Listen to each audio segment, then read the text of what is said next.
Well, Paddy, congratulations on the victory. A hard-fought one out there tonight. I guess first and foremost, can we get a health update? Do you know the status of the foot, the ankle right now? No, I haven't got a clue, lad. I'm going to have to get it MRI'd and X-rayed. The doctor said he'll do it Monday, so I'll know from then. Got to get this MRI'd and X-rayed as well. Jared's got one hard head. So the hand might be broken as well? Not the hand, it's my fingers here. These like little knuckles here. It's the fat. Yeah. Well, obviously we talk about when you fight, there's all these expectations. It's almost like if you don't come in and, destroy him in the first round, that you're good. So I guess, going through a 3-round war like that, how do you feel right now about the performance? I'm sound, you know what I mean? Everyone's got an opinion, lad. The opinions are arseholes, you know what I mean? Everyone's got one. I know I won that fight, simple as. I deal in facts, lad, and I won a unanimous decision. It's not even like it was a split decision. Look at his face and look at mine. Fights get scored on damage now. I landed a lot more damage. End of. Yeah. I know you had a lot of respect for him as a fighter coming in, but was it even more difficult than you thought? Did he have surprises for you in there? Yeah, he was. It was, as I say, he can take a punch, lad. I hit him with some big shots and he kept coming forward. Hats off to Jared. He's a phenomenal fighter and also a phenomenal human being. Yeah. Do you, as the fight's unfolding, like you said, it's like people expect you to destroy guys.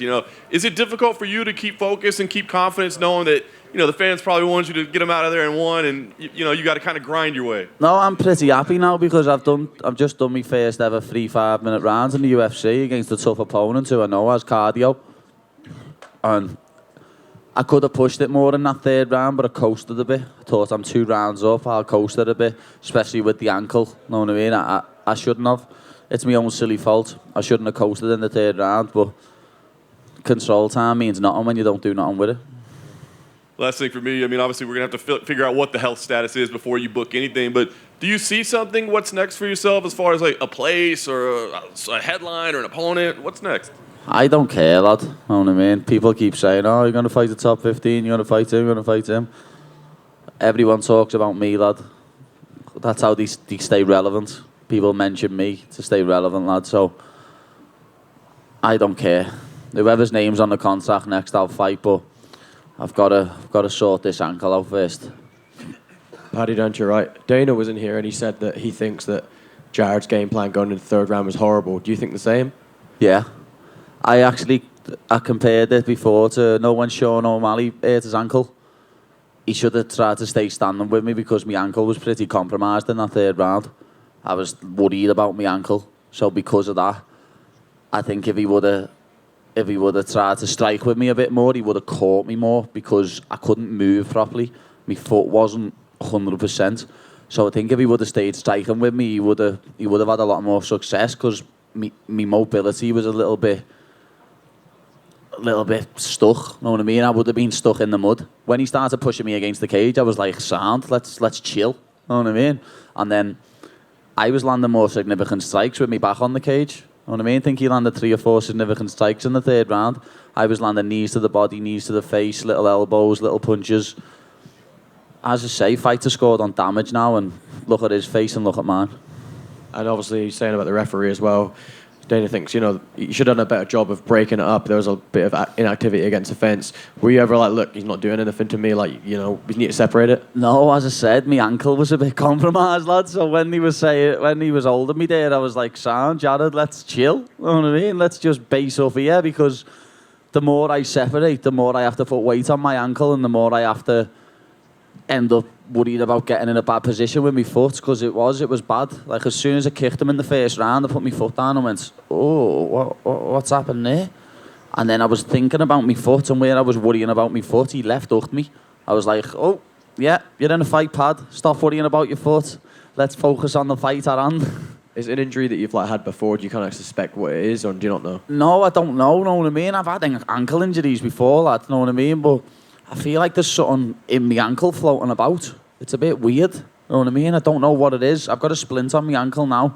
I'm getting it looked at on Monday. Hopefully it's not too bad and I can focus on fighting still, but I don't know. I'm hoping I don't need surgery. And obviously 4 wins in 4. Christmas is on the horizon. I think you've got a holiday to Thailand, right, in January. Yeah. How have you sum up this year, given this your co-main event, pay-per-view debut? Sound, innit? It's been a good year. 3-0, 2 finishes. I've just went a full 15 with a very tough opponent who, as I say, he comes to fight every time, lad, and he's got the cardio for 15 minutes, and I won by unanimous decision. That's all that matters. So I've had a brilliant year, an absolutely brilliant year, and long may they continue. Just one from Warren for you, sorry. Everyone makes a big deal about the diet outside of camp. Do you really not care what you're going to do from now between the next one? You know, everyone makes up you go almost to light heavyweight limit as you're eating a pizza there, I'm guessing it is? No, that's a cookie, that, lad. Oh, cookie, yeah. Do you not care in between now? Do you just going to do what you want? I don't give a flying fuck what anyone's got to say about me. I turn up on weight in shape. That's all that matters. Cheers, mate. Congrats. Patty in the front right here. You said you when you coasted in round 3, were your coaches telling you that you had won the first 2 rounds, or did you feel it in there that you had won the first I knew 2? I'd won the first 2. People don't have to tell me, you know what I mean? But when I've looked at the stats after the fight, I think I won all 3. In the cage, I thought that he won the third, you know what I mean? And when it said 29-28, I was like, yeah, good decision. I won the first 2, he won the third. But then after looking back at the stats, 4 significant strikes in the third. Console time doesn't mean jack shit anymore, lad. You know what I mean? So immediately after you felt he had won round 3, but then in hindsight, you think you won all 3? Yeah.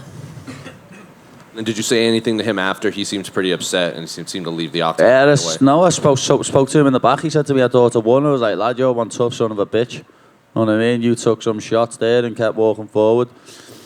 Everyone always thinks they won, lad. I've lost 2 5-round decision fights and I thought I won both. You know what I mean? It's that simple. But like I said, opinions are like arseholes. Everyone's got one. The fact is, I won by unanimous decision. Paddy done it. Obviously, you joked with Joe Rogan about did he pay for the interview. I'm curious, was there any part of you that regretted that thing happening this week with all the comments that you're getting on your Instagram and stuff like that? No, I don't give a fuck. I'm unapologetically myself, lad. I've had that bottled up for over a year where he talks shite. I've had all bots commenting on my page. I get on with it, lad. You know what I mean?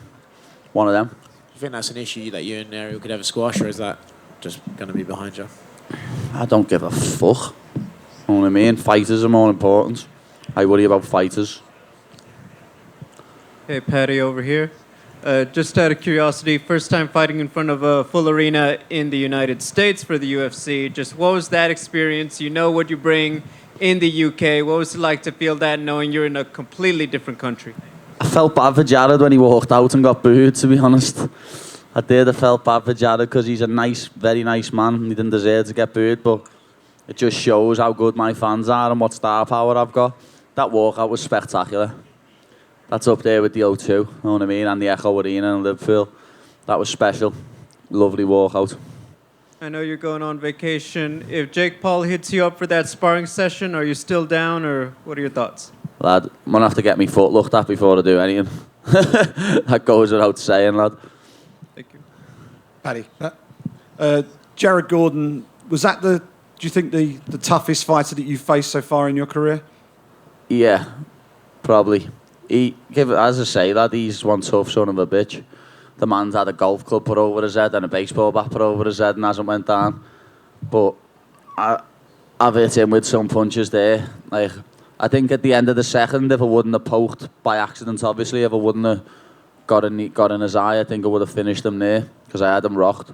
But it's one of them, lad. You know what I mean? I'm glad I've done a full 15 in the UFC against another athlete that I know can go 15 minutes easy, and I know for a fact that I won the fight. So, as I say, I deal in facts.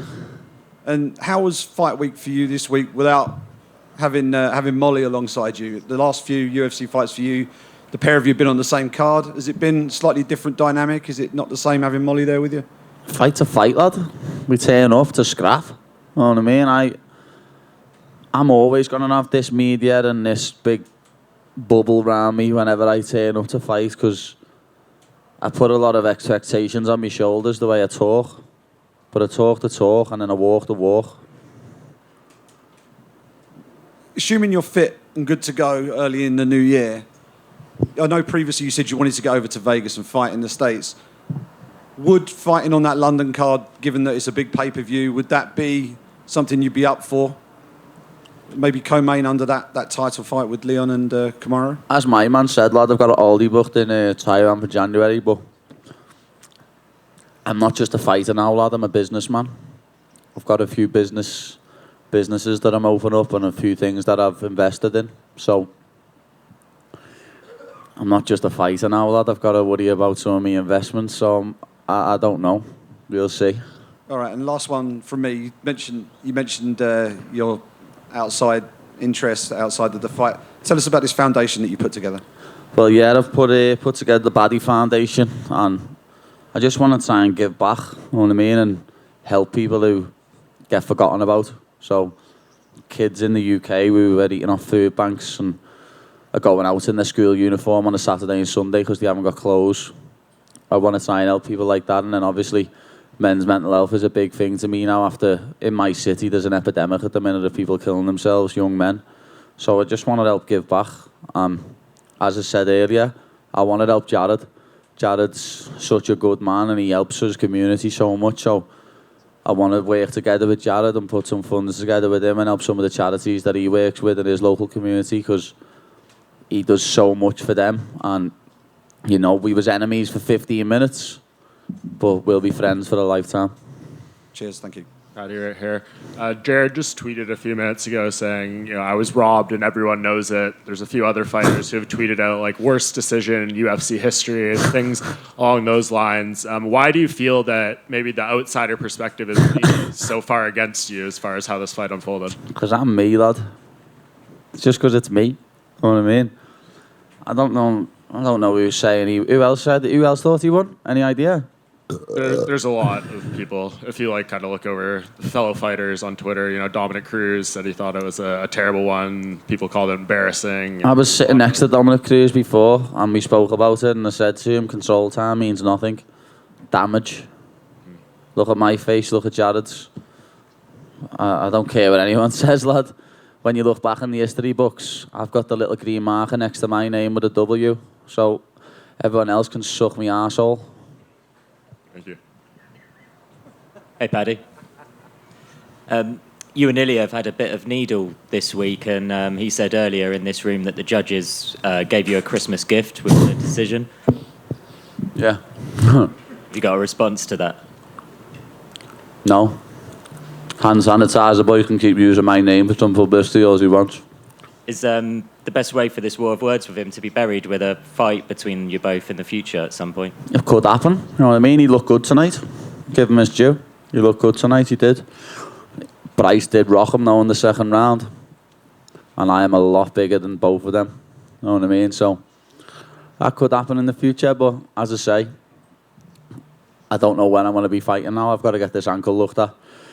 And if I was him, what? He's in the top 10 in the featherweight division now, isn't he? You know what I mean? He's just beat number 9. Yeah. That just shows how I live in his head rent-free. You know what I mean? He's still talking about me, even though he's in the top 10 in featherweight. If I was him, I'd be asking for number 5 or something. But he's asking for the baddie because he knows who the fucking boy is. I know you said earlier that you don't give a fuck about what people say or think when it comes to the weight gain, but considering Ricky Hatton, who also went up and down in weight between camps, retired... He was also a world champion though, weren't he? Yeah, but if he retired at 28, is the weight gain... Did he retire at 28? That was his first retirement, yeah, and then he came back and lost to Senchenko at 33 or so. I didn't know he retired at 28. I'm 28 in about 3 weeks, lad. Do you think I'm retiring in 3 weeks? Not 28, but do you think it's conducive to career longevity? No. I do DEXA scans and stuff when I'm going into fights, lad. My RMR doesn't go down. You know what I mean? I do this scientifically. I don't cut big amounts of weight. The top end of the division cut more weight than me. I cut 10 pounds yesterday. I think Makhachev and Poirier and Oliveira and Gagey all cut more than 10 pounds overnight. Easily. Well done with the win. Thank you, bro. Anyone else? No. Peace out, bitches.